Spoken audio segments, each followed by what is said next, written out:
로마서 8장 6절, 9절 덧들 읽어드리겠습니다. 육신적으로 생각하는 것은 사망이나 영적으로 생각하는 것은 생명과 화평이니라.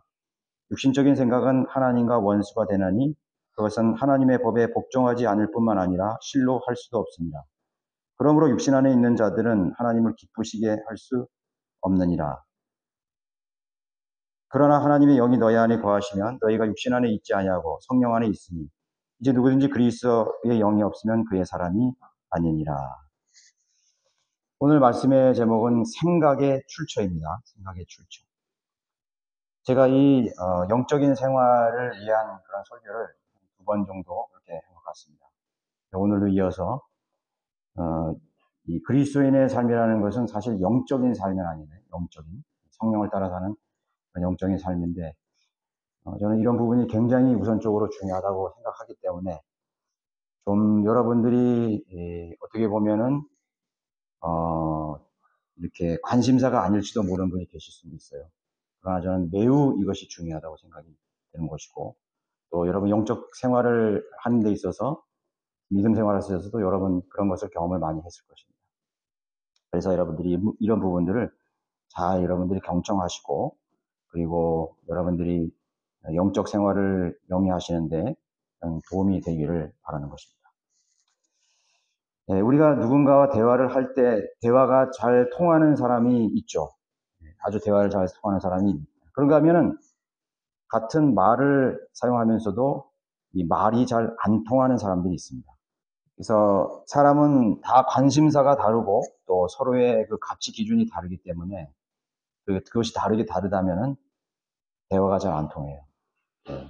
그런 사람하고는 교제하고 싶지 않죠. 대화하기가 이렇게 어려워집니다.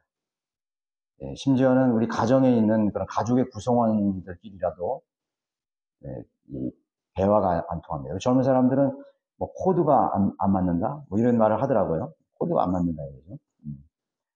또 뭐 이런 성향이 안 맞는다. 그런 말을 하는 것입니다. 서로 다른 언어, 이 외국인과 이 의사소통을 할 때, 대화를 할 때 상대방의 말은 잘 알아듣지 못하더라도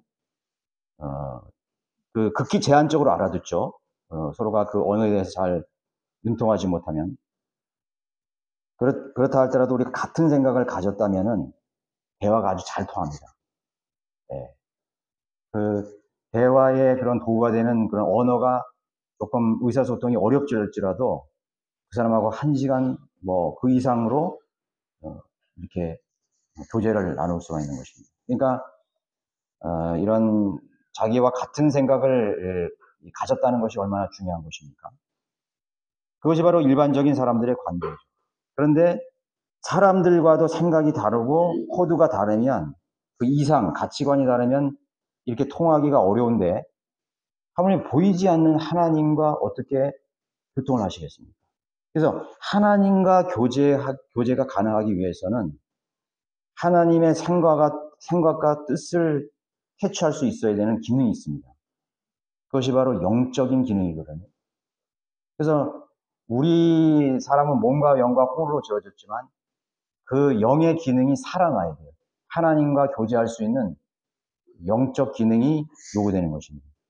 그래서 하나님에 대해서 죽어있던 그 사람의 영이 이제 활성화되게 돼요. 살아나야 되는 것입니다. 그래서 이제 그걸 거듭남이라고 그러죠. 영적 부활이라는 거예요. 그래서 그것은 다시 태어나는 거예요. 영이 죽었던 영이 다시 태어나는 것입니다. 그래서 거듭났다는 사실, 하나님과 교통할 수 있는 기능이 활성화되고 살아있다는 그런 증명하는 것이 뭐냐면 성경에 대한 태도입니다. 성경에 대한 자세. 그래서 성경의 저자는 누구죠? 성령님이죠. 성령님의 감동하심을 받은 사람들이 감동을 받아 말한 것들을 기록한 것입니다. 그러니까 성경의 저자가 42명이 있어요. 기록한 사람이 있어요. 그러나 그 성경을 기록하게 하신 그 사람을 감동하게 하신 저자가 있는데 그 저자는 보이지 않는 하나님의 영이라고 말하고 있습니다. 성경의 저자에 대한 저자인 성령과 통할 수 있는 기능이 있어야 돼요.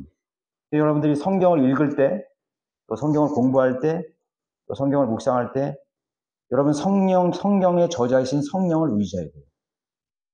이 성경의 저자이신 성령님께서 나로 이 뜻을 잘 알게 해주십시오 하고 여러분 기도를 해야 됩니다. 간구해야 됩니다. 그런 생각을 가져야 돼요.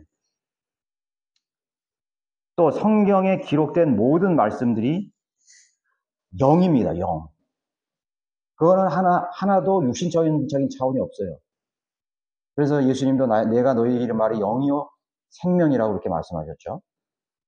그래서 모든 말씀이 영의 기능, 또 영의 차원에 있는 것임을 여러분이 1차적으로 알아야 됩니다. 그런 것들을 다 배제하고 그런 기능이 없는 상태에서 내 타고난 지적 능력, 내 아니면 감정, 감각, 느낌, 뭐 그런 거 있죠. 우리 여러분들의 그런 이성 속에 있는 감각들, 그런 것들과는 하나님과 절대로 교제를 할 수가 없습니다.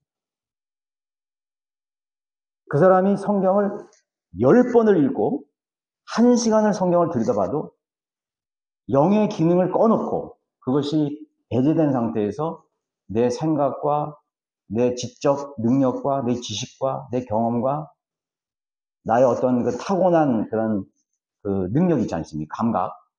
그런 것으로 하나님의 말씀 속에서 하나님과 교제할 수 있다? 불가능합니다.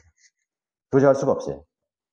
그 사람은 그냥 책을 읽듯이 읽었고 다른 그 학문을 공부하듯이 공부한 겁니다. 그래서 요한복음 4장 24절에서 우리가 지금 예배를 드리잖아요. 하나님은 영이시니 그분께 경배드리는 자는 영과 진리로 경배드리면 합니다. 여기에 모든 것이 다 있습니다. 하나님을 만나고 하나님을 높여드리고 하나님을 섬기고 하나님께 예배하고 그러하는 모든 것들이 영과 진리로 하나님 앞에 다가가서 경배드리지 않으면 다 실패입니다. 전부 다 실패예요. 그 예배는 다 실패한 것입니다. 그 영이라는 것은 뭐냐면 성령으로 거듭난 살아있는 영이죠. 우리 안에 영이 우리 속에 영이 우리 안에 있는 영 속에 하나님의 영이 거하심으로 우리 영이 활성화되는 겁니다. 하나님과 교제할 수 있는 감각이 되살아나는 거예요. 그 영 속에 감각이 있습니다. 그 영 속에 생각이 있고 그 영 속에 양심이 있고 그 속에 감정이 있고 영의 느낌이 있어요. 육신적인 느낌이 아니라 영의 감각이 있단 말이죠. 똑같습니다. 네. 그 영의 감각을 가지고 가서 하나님께 경배드리는 것이죠. 또 진리라는 건 뭐죠? 진리도 영입니다. 하나님의 모든 말씀은 진리인데 아버지의 모든 말씀은 진리다 그랬죠. 그래서 하나님의 말씀이 잘못되면은 하나님은 예민하신 분이시기 때문에 그 경배를 받아들일 수가 없는 거예요. 제가 한번 킹 제임스 영에 대해 설교했죠. 킹 제임스 영을 가진 사람을 통해서 교회의 역사가 진행됐습니다. 그러면 다른 성경은 뭐냐? 그건 그냥 들놀이에요, 그냥. 흉내낸 것입니다. 네. 그러니까 필라델피아 교회 시대에 하나님께서 복음과 진리를 전파했죠. 수많은 진리의 지식들이 나왔죠. 모든 영적인 지식들이 누구에게서 나왔냐면 킹 제임스 영을 가진 사람들에게서 나온 것입니다. 하나님께서는 다른 성경을 통해서 죄인들을 만나는 것입니다. 죄인들을 만나고 성도들의 경배를 받으시는 거예요. 우리가 그러한 기준을 가졌을 때 변질된 성경과 또 하나님의 그런 진리의 지식 안에서 그 영의 기능이 활성화되지 않는 거듭나지 않는 사람들, 그런 사람들의 경배는 받으실까요? 오늘 원주 시내에 이 400몇 개의 교회들이 있는데 그 400몇 개의 교회들이 그의 예배를 받아주실까요? 여러분들이 대답을 보세요. 여러분들이 그것에 대해서 여러분들이 내가 그것을 안다. 나는 그것을 아멘 할 수 있으면 여러분들은 이제 영적인 그런 진리의 눈이 이제 열린 것입니다. 여기 성령들을 믿는 그룹 속에 우리 여기 교회에 와서도 우리 밖에서 드리는 그런 경배들 중에서도 하나님이 받으시는 부분이 있다고 생각하는 사람들이 있어요. 그 사람들이 하는 선교 사역, 무슨 전도 사역, 그 사람들이 하는 무슨 교회 사역 많잖아요. 뭐 성전을 건축하고 뭐 모이고 행사하고, 뭐 연합으로 뭐 하고, 뭐 방송, 뭐 무슨 그런 프로그램을 또 만들고, 그 속에서도 하나님께서 함께 하실 수 있다요. 하나님이 받으시는 부분이 있다고 생각한다면, 아직, 진리의 눈을 그 사람 뜨는 것이 아니에요. 진리의 기준이 없는 것입니다. 하나님이 어떤 분이신지를 잘 모르고 있는 것이죠. 경배뿐만 아니라 그리스도 안에서 새로운 생명을 얻은 사람은 이제 크게 두 영역을 오가는 삶을 살게 되는 것이에요. 예, 거듭나서 그 기능이 활성화된 사람은 그 영적인 감각 안에서 하나님을 만나고 교제하고 하나님 앞에 경배를 드리는 것입니다. 그럼에도 불구하고 우리는 아직 우리의 지적인 그런 의지와 감각과 느낌이 있습니다. 사람의 타고난 그런 것들이 있습니다. 성향들이 있습니다. 그죠? 그 다음에 우리 육신적인 본능이 있죠. 우리 육체의 본능이 있습니다. 동물적인 그런 본능이 있죠. 크게 두 가지 영역이라는 것은 육신적인 영역과 영적인 그런 영역, 생활이라고 할 수 있죠. 그래서 오늘 본문에서도 두 가지 차원의 생각이 있다는 사실을 알려주고 있죠. 생각은 생각인데 그 종류가 다른 생각이에요. 종류가 달라요. 육신에서 나오는 생각이 있고 성령 안에서, 영에서 나오는 생각이 있다고 분명히 말해요. 두 가지의 생각이 있는 거예요. 아니, 무슨 생각은 다 똑같은 것이지 뭐 그렇게 여러 가지 뭐 어디서 나오고 똑같은 몸 안에서 나오는데 생각이 다르다. 하나님의 말씀을 분석하지 않으면, 공부하고 여러분들이 그것을 쪼개서 나누어서, 나눈다는 말은요 시대적으로 나누는 것들 기본입니다. 시대별로 나눠야 돼요. 시대별로 나눠서 구원의 방법이 틀리고 하나님의 경영 방침이 다 틀려요. 마찬가지로 이 구절 속에서 여러분 또 나누어야 됩니다. 이건 뭐에 대해서 하나님 말씀하시는가를 알아야 되는 거예요. 육신에 대해서 말씀하시는 건가? 영에 대해서 말씀하시는 건가? 혼에 대해서 말씀하시는 건가? 또 나눠야 되는 것입니다. 그래서 우리는 육신에서 나오는 생각이 있고 우리의 영에서 나오는 그런 두 가지 차원의 생각이 있다는 것입니다. 그래서 성령의 생각과 육신의 생각이죠, 그게. 이 두 가지의 영역의 생각은 서로의 생각을 알아들을 수가 없어요. 이해할 수가 없는 것입니다. 받아들일 수가 없는 거예요. 두 사람이 막 얘기하는데 똑같은 말, 귀로는 알아듣죠? 그러나 내가 받아들일 수 없는 거예요, 그 말을. 통하지가 않아. 마찬가지입니다. 육신에서 나온 생각과 성령에 나오는 생각은 서로 말은 알아들어, 묻전을 알아들어. 그렇지만은 그것을 받아들일 수 없어요. 그 생각을 수용을 할 수가 없는 거예요. 우리 안에는 두 가지 사원의 생각들이 출처가 항상 나옵니다. 자, 어떤 생각을 따라서 사느냐가 결정이 되면은, 자, 육신에서 나오는 생각과 영에서 나오는 생각이 있죠. 그러면 그 둘 중에 여러 가지 생각 중에서 어떤 생각을 따라 사느냐가 결정되면 그 사람의 인생의 길이 되는 거예요. 그 사람의 삶이 되는 것입니다. 그 사람의 인생이 되는 겁니다. 내가 어떤 마음을 먹고 어떤 생각을 붙잡느냐에 따라서 그 사람의 행동은 달라지는 것입니다. 결정이 달라지는 거예요. 우리가 뭐 어린 사춘기 시절에 뭐 그런 생각을 하죠. 어른들 담배 피는데 한번 담배 한번 피워볼까? 생각이 들어가잖아요. 그렇죠? 그러면 내가 한번 담배 피워봐야 되겠다. 그럼 뒤에 가서 화장실에 가서 담배 피우기 시작하는 거예요. 그러면 담배 피우는 인생으로 결정이 돼버리는 거예요. 그렇죠?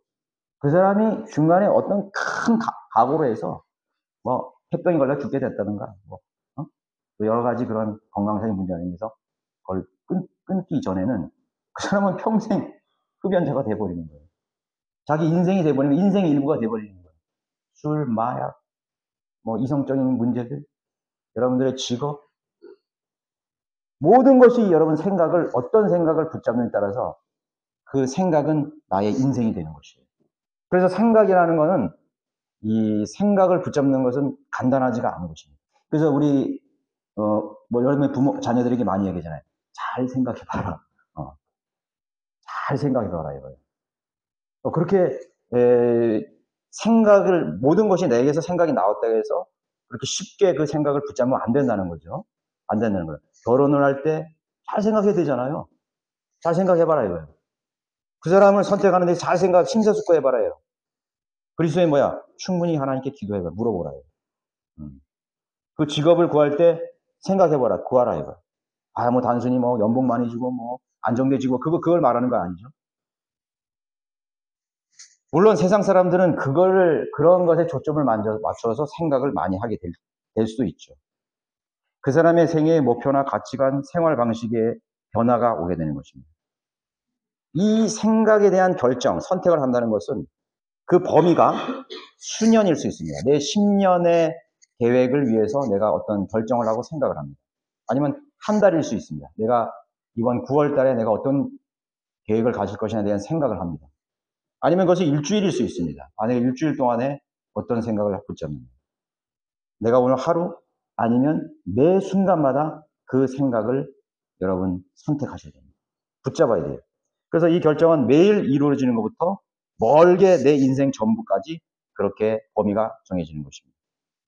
간혹 이제 이 정신이 나간 이 사람들, 혼이 나간 사람들이죠. 정신을 잃어버린 사람들, 신경정신과적인 그런 이 치료를 요하는 사람들 보면은 그 사람들이 활동하는 것이나 이래 말하는 것을 이렇게 들어보면은 상식적으로 이해가 안 되죠. 평범한 사람들이 생각하는 그런 생각을 이해가 안 되는 말과 행동하는 것이. 뭐냐면 그 사람의 영에 다른 영이 들어간 것입니다. 다른 인격체가 들어간 거죠. 그래서 그 사람을 정복해서 지배하는 것입니다. 그러니까 그거는 자기가 아니라 다른 인격체가 들어가서 그 사람을 정복하는 거예요. 범죄 심리학자도 그런 걸 많이 얘기하죠. 사이코패스나. 그건 뭐냐면 자기 자신의 감정이나 이성은 없어지고 다른 인격체가 들어와서 그 사람을 정복하고 그 사람을 지배하게 되는 것입니다. 예. 그렇죠? 그리고 예수님께서 그 영을 쫓아냅니다. 그 더러운 영이나 그 다른 악령들을 쫓아내면은 자기 자신으로 돌아오잖아요. 자기의 말과 생각을 하게 되는 것입니다. 이 원리가 바로 영적인 삶의 원리인 것입니다. 성령을 따르는 사람들의 생각이나 말 그리고 행동은 이와 흡사한 것이죠. 자신의 생각, 자신의 본성에서 나오는 생각들을 따르지 않고 더 깊은 속사람에서 들려오는 음성을 따르는 것입니다. 음성을 따르는 거예요. 음성을 따른다니까 귀로 듣는 것이 아닙니다. 내 영에서 메아리 치는 음성이에요. 그 음성이 지속적일 수 있고 또 순간적일 수 있어요. 예를 들어서 우리가 어떤 일을 해야 하는 것에 대해서 생각을 많이 해보는 거예요. 어떤 일을 곰곰이 해봐야 되는 거예요. 근데 그것이 우리가 믿음 안에서 내리는 결정일 수도 있어요. 그리스도인들이 하는 결정이에요. 그럼 이성적으로 그 일들을 결정하는 것이 나에게 유익을 줄 것인가, 또 나를 즐겁게 해주시는 것인가. 그리고 보편적인 생각을 막 하게 됩니다. 내가 이걸 결정했을 때 어떤 결과가 나올 것인가. 그러면 결국은 그래. 내가 여러 가지를 생각해 봤더니 그것을 결정하고 선택하는 것이 맞다. 그래가지고 그 일들을 선택하기로 마음을 딱 의지로 붙이려고 하는 것입니다. 그런데 이상하게도 우리의 내면에서 우리의 이 마음 깊은 곳에서 속삭이는 음성이 있어요. 우리의 이성이나 감정이나 환경의 사랑에 따라서 결정했던 그 일들을 합리적으로 생각했던 그 일들을 강하게 부정하는 음성이 들려와요. 나는 이 일들을 결정해서 하나님께 영광 돌려야 되겠다. 이거를 이렇게 내가 이런 결과를 이 생각에 대한 결과를 따져보면 굉장한 유익이 있을 것이다. 그것이 돈을 많이 버는 일이나 어디 투자를 하는 일이나 아니면 누굴 만나는 일이나 아니면 직장을 구하는 일이나 아니면 누가 결혼하는 문제 그런 문제들이 많잖아요. 어딜 가는 문제 여러 가지 많아요. 그래서 내가 좋다고 생각해서 결정했는데 내 마음 어디선가 깊은 곳에서는 no 하는 것입니다. 그걸 거치지 않아요. 내 생각과 내 논리와 지성이나 내 합리적인 생각을 다 배제한 상태에서 안 된다 이거예요. 그런 강력한 그런 저항이 나에게서 느껴지는 것이에요. 너는 그 일들을 절대 해서는 안 된다는 강력한 메시지가 우리 속에서 나오는 것입니다. 그것이 없다면 여러분 그리스도인 아니에요. 어떤 사람들은 그렇게 얘기해요. 하나님 내가 이거 하나님의 뜻이 아니면 환경을 통해서 막아주시죠. 물론 환경을 통해서도 하나님 막아주십니다. 그러나 대부분의 경우 육신의 생각을 따라 합리적으로 생각. 그 합리적이라고 생각하는 것이 본인은 합리화시킵니다. 영적으로 유익이 있다고 그렇게 결정을 내는 거예요. 그럼에도 불구하고 강력하게 반대하는 음성이 나오는 것입니다. 너는 그 일들을 절대 해서는 안 된다는 그런 강력한 영향력을 받게 되는 것이에요. 환경에 의존하면 안 돼요. 그러면 내가 잘못된 결정을 했는데도 불구하고 환경이 열리면 어떻게 해요? 하는 거죠. 내가 고집이 세. 하나님이 하고 말 거야. 그럼 하나님께서 환경을 그냥 열어줘 버려요. 환경을 허락해 줘 버려요. 우리 그런 하나님의 뜻 가운데 그런 거 있잖아요. 그죠? 허용하시는 하나님의 뜻이 있어요. 기뻐하시는 뜻도 있고, 그죠? 온전하신 뜻이 있다고. 그래서 우리의 생각이 집요하고 강력하면은 내 안에서 반대하는 성령님의 음성이 들려와도 자신의 고집으로 인해서 환경이 열려져 버리는 거죠. 그럼 글로 가는 거예요. 그런 사람들이 우리 그리스도 안에서 많이 있습니다. 그래서 자기 자신이 자신의 영의 기능 속에 있는 그 생각들, 양심에서 나오는 믿음의 양심에서 나오는 그런 음성들, 그것은 바로 성령을 통해서 나오는 거예요. 그런 것들을 다 설득시키는 것입니다. 여러분, 여러분의 생각이 여러분들의 양심을 설득할 수 있어요. 도둑질하는 사람들이요, 내가 뭘 도둑질해. 근데 그 사람은 도둑질하는 걸 죄라는 걸 알고 있어요. 그런데 도둑질하는데 그 사람은 그 도둑질하는 행위를 뭐라고 어떻게 생각하냐면, 나는 오늘 우리 처자식들 직장도 없고 아무것도 없어가지고 내가 도둑질 아니면 내가 굶어 죽는다 이거. 그 레미제라블 그 영화 있잖아요. 장발장 얘기. 빵 하나 조각 훔쳐가지고. 자, 그런 자기 자신을 설득하는 것입니다. 그러나 그건 해서는 안 되는 거예요. 그게 바로 양심입니다. 그건 도둑질이야. 굶어 죽더라도 너는 그것을 하면 안 돼. 죄야. 그렇게 말해주는 것이 우리 속마음에서 일어나는 양심의 소리입니다. 그러나 우리는 계속 양심을 설득하는 거예요. 아니야. 오늘 한 번만 해. 다음에 안 할 거야. 다른 사람도 다 하잖아. 계속 설득하는 겁니다. 그러면 그 설득이 계속 반복되죠? 그러면 양심은 무디어져 가는 것입니다. 그리스도 안에서 무뎌진 양심. 허다합니다. 얼마나 많은지 몰라요. 자기 자신이 성령을 거부하고 심지어는 육신적인 삶을 살고 죄를 짓는데도 불구하고 자기 자신이 하는 행동을 몰라요. 성령의 기능이 무뎌진 겁니다. 왜냐하면 이 안에서 나오는 내면에서 나오는 그 음성을 계속 질식시켜버린 거예요. 가로막아버린 거예요. 억눌러버린 것입니다. 그러면 그 사람은 계속 그러한 패턴의 삶을 살게 되는 것이죠. 우리의 심층 깊은 영으로부터 소리 없는 음성인 생각이 우리가 원하고자 하는 바를 반대하고 거부하게 되는 경험이 있어야 되는 것입니다. 그래야만 그 사람이 성령의 생각이 무엇이고 육신의 생각이 무엇이고 세상을 따르는 것이 무엇인가를 알게 되는 것입니다. 그랬을 때 그 사람은 양심의 가책을 느끼는 거예요. 야, 내가 오늘 와서는 안 될 때 왔네. 성령님이 그걸 얘기해 주기 때문에 내가 여기서 와서는 안 될 곳에 왔다고 생각을 하는 것입니다. 성령님이 우리를 알려주는 거죠. 그럼 그 성령을 따르면 돼요. 어떤 사람이 청년이 그러다가 아유, 형제님, 그 노래방에 가는 게 죄예요? 아니에요? 그렇게 묻더라고요. 성경이 없잖아요. 성경이 없죠. 성경에 누구하고 결혼을 해야 되는 걸 성경이 있어요? 성경에 얼마 이상의 연봉을 받아야지 내가 그 직장을 선택할 수 있고 업고에 대한 그런 얘기가 있어요. 어떤 직장을 선택하는 데 대해서 있어요? 성경에 없는 것이 우리 실생활에 너무나 많아요. 그런데 율법주의자들은 성경에 써 있기 때문에 하는 겁니다. 이게 성경에 있기 때문에 하는 거야. 자, 그러면 율법은 기록된 것이죠. 성문화된 것이죠. 그렇죠? 그러나 우리는 그리스도인은 더 많은 법 속에 살고 있어요. 더 많은 법에 살고 있어요. 그게 바로 성령의 법이에요. 유대인들은 기록된 법 속에서 이건 해서는 안 돼. 그 성경을 알아야 됩니다. 그러나 우리 그리스도인은 기록된 법도 있을 뿐더러 우리는 생명의 성령의 법 안에 사는 것입니다. 하나님의 말씀 전부가 사실은 법이에요. 최종원이란 법이란 말입니다. 그리고 더 세세하게 우리 안에 계신 성령님께서 우리에게 법을 계속 알려주고 있어요. 이건 가서는 안 돼. 그렇게 말해서는 안 돼. 그렇게 생각을 해서는 안 돼. 그 계획해서는 안 돼. 계속 성령님이 우리에게 말씀하시고, 우리에게 생각으로 우리에게 말씀하시는 것입니다. 그거를 따르면 여러분 성령을 따라 사는 사람입니다. 그런 걸 거부하는 것이에요.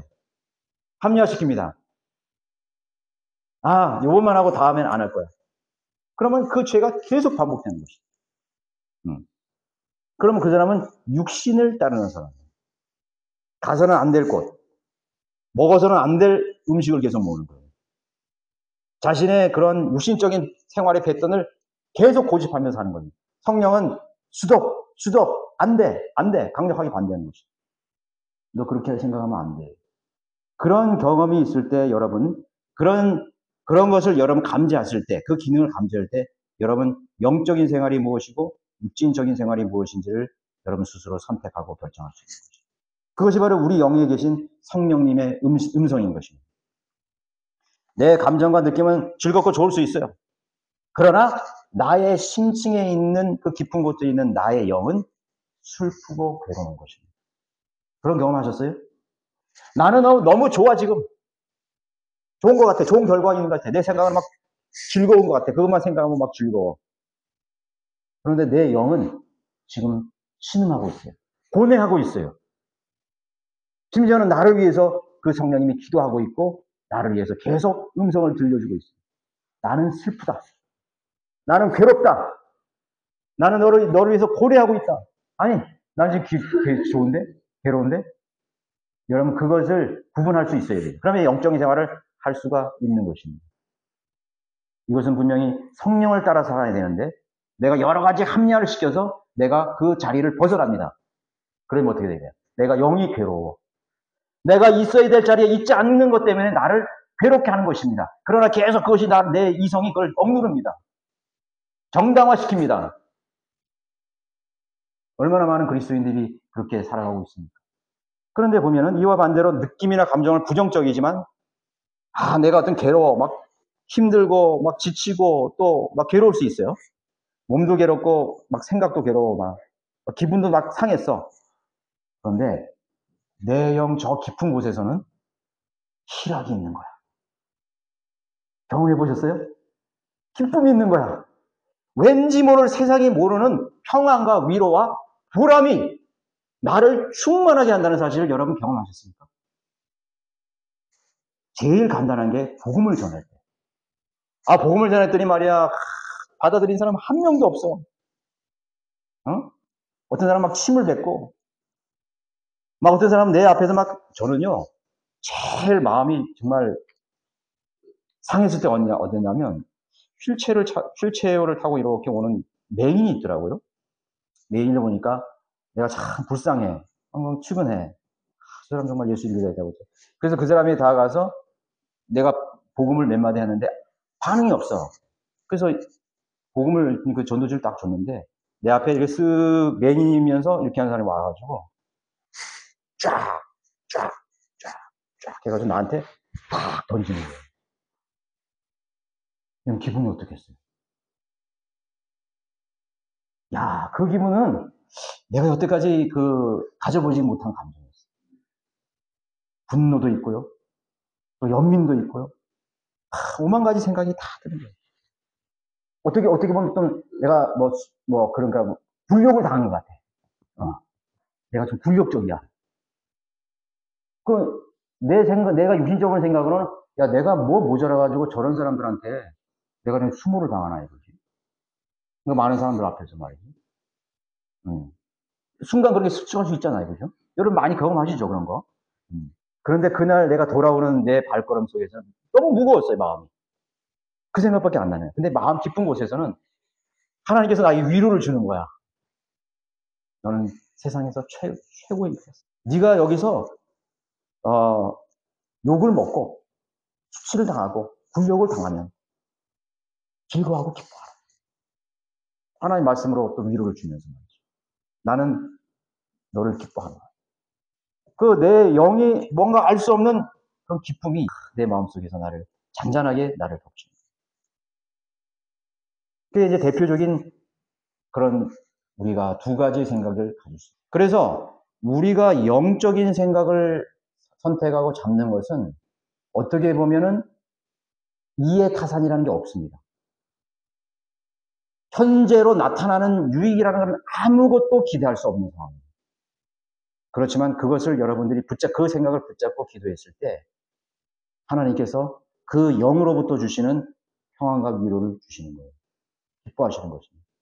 그래서 육신적으로 생각하는 것은 사망이나 육신적으로 생각하는 사망이래. 사망이래요. 육신적으로 생각하는 사망이나 영적으로 생각하는 것은 생명과 화평이라. 생명과 화평이라. 당장 내가 영적인 생각을 하고 성령을 따라 성령의 생각을 붙잡고 그것을 따라 행동하는 것이 사는 것이 내가 지금 당장은 슬프고 고되고 아무런 유익도 없는 것처럼 보이지만 성령님의 그거를 배제하고 성령님의 생각을 받을 때는 궁극적으로 그 다음번 그 다음 후차적으로 우리가 가지게 되는 평안과 충만함을 느낄 수 있다는 거예요. 그러나 사람들은 앞에 있는 그 짜릿한 오감을 만족하는 우리 이성의 합리화 속에서 가지고 있는 그 결과에 대해서 내가 어떤 희망적인 낙관적인 생각을 가지기 때문에 그것을 붙잡는 것입니다. 그러면 결국 그 뒤에는 뭐가 있는 거예요? 사망이 기다리고 있는 것입니다. 절망과 슬픔과 근심과 걱정과 초조와 불안과 계속 달려오는 거예요. 여러분들의 삶 속에서 왜 불안이 있고 걱정이 있고 노심초사가 있고 뭔가 쫓기는 것이 있고 왜요? 왜 그런 거죠? 왜 그런 게 느끼는 거죠? 육신의 생각을 붙들었기 때문인 것입니다. 그리스도인의 모든 문제 속에서 그 근심 걱정이 있잖아요. 그런 것들은 여러분 육신의 생각을 붙들었기 때문인 것이에요. 영적인 생각을 붙들면 약속했잖아요. 생명과 화평이라. 내가 지금 근심과 염려를 하는 것의 원인을 찾아가야 되는 것입니다. 불안과 초조의 원인을 찾아가야 돼요.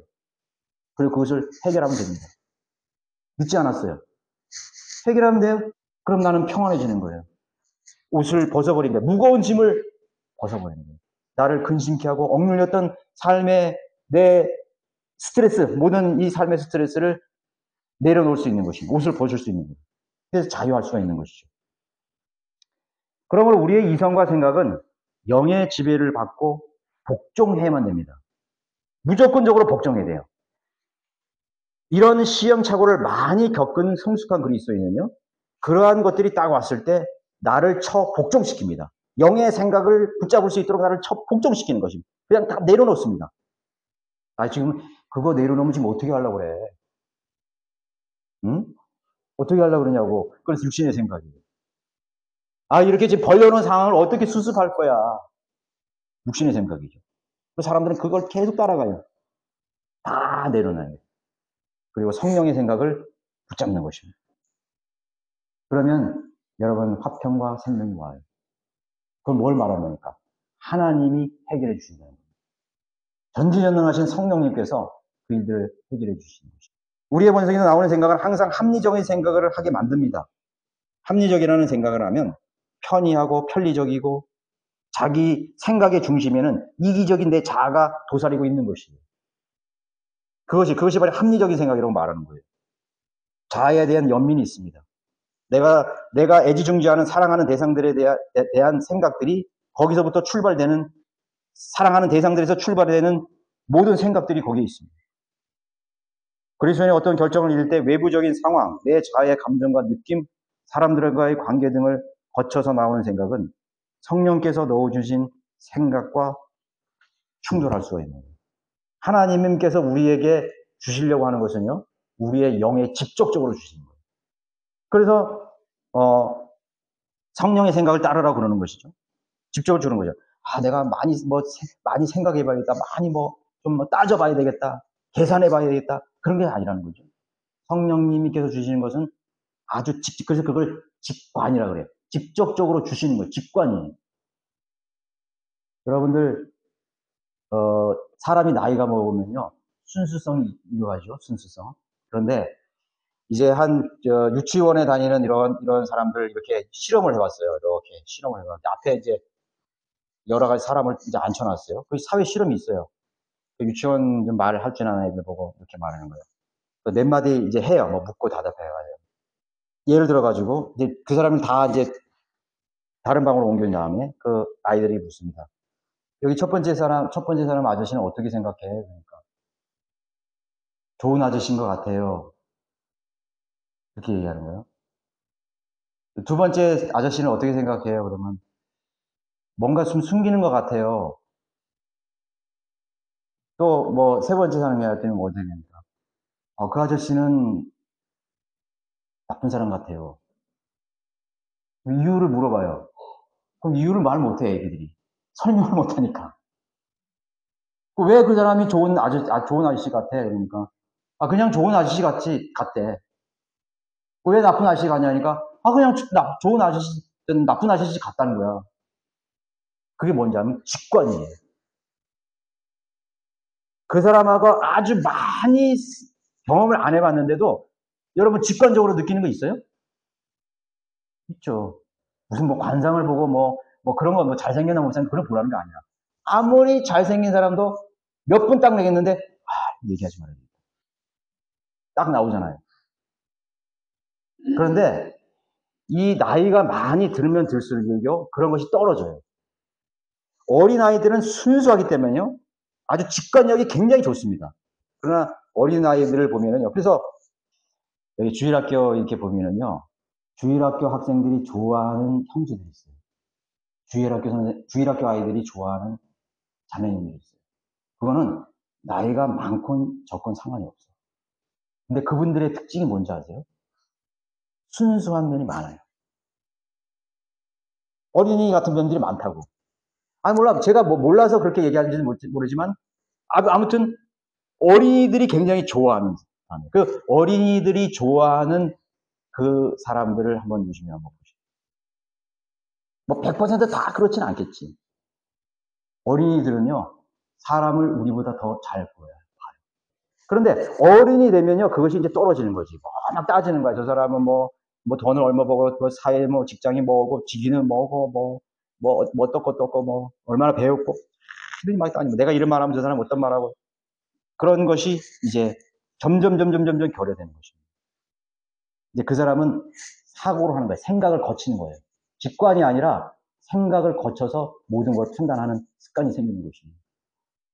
제가 말씀드리는 걸 하면 누구든지 어린아이 같지 않으면 천국에 들어갈 수 없다고 그랬죠. 왜 그럴까요? 어린이들은요, 순수하다는 거예요. 어린이들의 양심과 영은요, 깨끗하기 때문에 직관에 움직이는 거예요. 저 받아들여야 되겠다.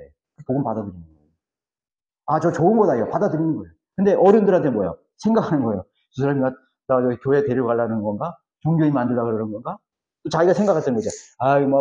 내가 무슨 목사한테 당했는데 말이야. 돈을 막 뜯겼는데 말이야. 헌금도 막 뜯기고 막 그랬는데, 기독교 싫어. 기독교인들 교회 보니까 대 엉망이더라. 벌써 이런 것들이 생각이 벌써 걸러서 들어오는 거예요. 이단도 있더라, 있더라, 많은 생각이 있어요. 나 자기 진화론 냈는데, 그거 거짓말이야. 그 사람의 어른들의 그 사고 속에는 수많은 것들이 걸러서 들어가야 되니까 얼마나 그 벽을 뚫고 들어가기 힘든 거예요. 그 영에 들어가기 힘든 거예요. 그러나 아이들은 순수하기 때문에 그걸 거치지 않는 거야. 그대로 영이 들어가는 거예요. 그럼 걔네들은 직관을 느끼는 거죠. 이건 진리다. 그 어린아이들이 영접하는 거예요. 예수 그리스도 영접하는 거예요. 우리나라의 교육은 뭐냐면요. 브레인 와시예요. 브레인 와시 뭐예요? 세뇌시키는 거예요. 세상의 모든 교육의 모든 종류의 것들은요. 학문은 뺐더라도 어떤 사상이나 철학관이나 종교관이나 가치관이요. 전부 브레인 와시. 보고 듣는 미디어, 학교에서 듣는 거, 뭐 수많은 그런 정치 세계 책들, 인간의 생각을 다 세뇌시키는 것이에요. 결국 뭐예요? 진리를 보지 못하게 만드는 거예요. 하나님을 거부하게 만드는 것입니다. 영이 계속 죽은 상태로 머물게 있는 만들어요. 그리고 심지어는 많은 그리스도인들까지 수많은 생각에 사로잡혀서 취사 선택해서 하나님의 말씀을 받아들이게 되는 것이죠. 순수하게 받아들이지 않습니다. 그래서 성령을 따라 살기가 극히 힘든 것입니다. 외부적인 상황을 너무 고려합니다. 사람들의 관계를 너무 거쳐서 나옵니다. 그런 것들을 다 배제해야 됩니다. 사도행전 19장 21절 이들이 이루어진 뒤 바울이 영 안에서 마케도니아와 아카야를 경유하여 예루살렘으로 가려는 계획을 세우고 말하기를 내가 그곳에 들른 뒤 로마도 보아야 하리라고 하더라. 이 여러분들 싹 지나간 단어가 하나 있어요. 영 안에서. 그렇죠? 영 안에서예요. 여기서 사실은 굉장히 중요한 거거든요.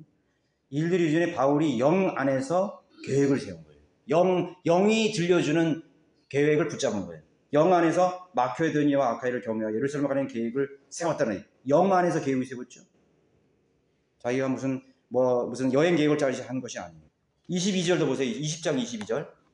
20장 20절. 이제 보라 내가 영 안에 매인 바 되어 예루살렘으로 가노니 거기에서 내게 무슨 일이 일어나는지 알 수 없지만 무슨 일이 일어나는지 알 수 없지만은 내가 영 안에서 매인 바 되었어요.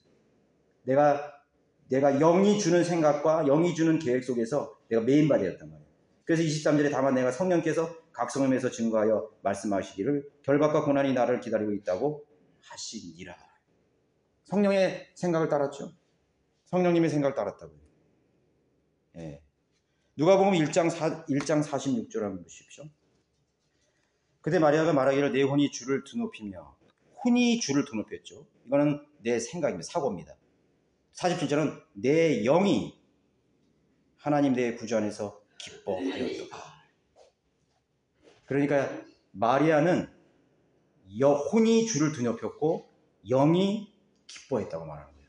내 혼이 하나님을 찬양하니까 내 영이 기뻐하는 거예요. 분리되었죠? 여러분 개역 성경에 이거 엉망입니다. 영과 혼이 막 엉망으로 되어 있어요. 엉망으로. 여러분 이제 성경 읽을 때 영인지 혼인지 한번 주목해서 읽어보세요. 이런 구절이 너무나 많아요. 찾을 수 없어요. 엄청 많습니다. 예수께서 곧 그의 영으로 아시고 예수님께서는 영으로 판단했다는 말이 많아요. 영적으로 분별되는 거예요. 영으로 아시고. 그냥 생각을 거치지 않고 영이 들려주는 생각과 분별력을 직관을 그대로 붙잡은 거예요. 그 영이 영으로 아셨다. 영으로 분별하는 거예요. 그 영이라는 거는 직관과 비슷한 개념을 갖는 거예요. 그것이 바로 영적 분별력이라고 말해요. 영적 분별력.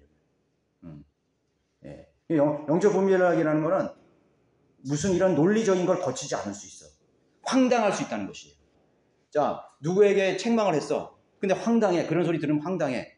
아니에요. 황당한 게 아니야. 내가 그 책망을 들어야 마땅한 거예요. 여러분 그거를 신뢰해야 돼요. 그럼 그 사람은 영적으로 성장할 수 있어요. 실족하지 않아요. 그 책망을 영적으로 받아들이기 때문에 그 사람은 영적으로 성장할 수 있다. 영적인 사람이 될 수 있단 말이에요. 그래서 우리가 설교나 이런 것들을 사람의 말로 받지 않고 버리세요. 하나님의 말씀으로 받는다 그러잖아요. 그러니까 영적인 양식으로 받아야 되는 거죠. 아 기분 나쁘다 이거. 저 나한테 얘기하는 거다 이거. 나 들으라고 얘기하는 거다 이거죠. 나의 기분 상하게 얘기했다. 그런 사람은 육신적인 사람이에요. 대부분의 그리스도인들이 영적인 생활을 하지 못하는 이유가 여기 있습니다. 그들의 생각의 출처가 육신 속에 있는 감정에 근거하고 느낌에 근거하기 때문입니다. 돌아가는 주변의 상황과 환경에 자신의 생각을 고정하기 때문이고 어떤 인간관계 속에서 자신의 생각들을 만들어내기 때문인 것입니다. 그래서 불안해하고 그죠? 예, 염려와 근심과 초조 속에 살아가는 것입니다. 영적으로 생각하는 것은 생명과 화평이니라. 왜 갈등이 일어납니까? 왜 교회에서 갈등이 나오는 거죠? 하나님과 원수가 되는 육신적인 생각을 붙잡았기 때문입니다. 육신적인 생각은 하나님과 원수가 되는 거예요. 그러니까 갈등이 일어나는 거지. 영적인 교회에서 갈등이 왜 일어나는 거예요? 누군가가 하나님과 원수가 되는 생각을 했기 때문에 거기에 갈등이 일어나고 문제가 생기는 거예요. 그거를 분별해야 되는 거죠. 누가 하나님과 원수가 되는 생각을 했는지, 행동을 했는지 판단해야 돼요. 그것에 대해서 훈계하고 책망하고 징계하고 하는 것입니다. 가정에서 다툼과 논쟁이 왜 나오는 것입니까? 여러분들이 일터에서 세상의 죄인들과 관계 속에서 성령을 따라 사는 법을 터득해 만드는 것입니다. 제가 지난 언젠가도 설교했듯이 기도의 원천에 대해서 강조했습니다. 그리스도의 삶의 질은 생각의 원천에 달려있는 거예요. 어떤 생각은 아예 그런 원천이 없어. 그런 셈이 없어. 그 영적인 셈이 없는 거야. 너희 배에서 생명의 생명수가 흘러 넘치리라. 그것이 성령을 따르는 사람이에요. 그 생각의 원천 속에서 항상 영적인 생각과 성령의 소스가 나오는 거예요. 샘물의 소스가 나오는 거예요. 예수 그리스도의 소스가 나오는 거예요. 그런 기도의 생활과 기도와 생각은 밀접한 관계를 가지고 있습니다. 기도가 모두 영적인 기도가 될 수 없는 거야. 오래 기도했다고 해서 그 사람이 기도하는 건 아니에요. 중언부언하고 같은 반복하고 육신적으로 기도하고 하나님께서 넣어주신 생각 속에서 기도하는 법을 배워야 되는 거예요. 육신적인 기도도 있어요. 단순히 이성적이고 형식적인 기도도 있습니다. 그러나 성숙한 그리스도인은 성령 안에서 하는 영적인 기도를 할 수가 있습니다. 진지한 기도가 뭐죠?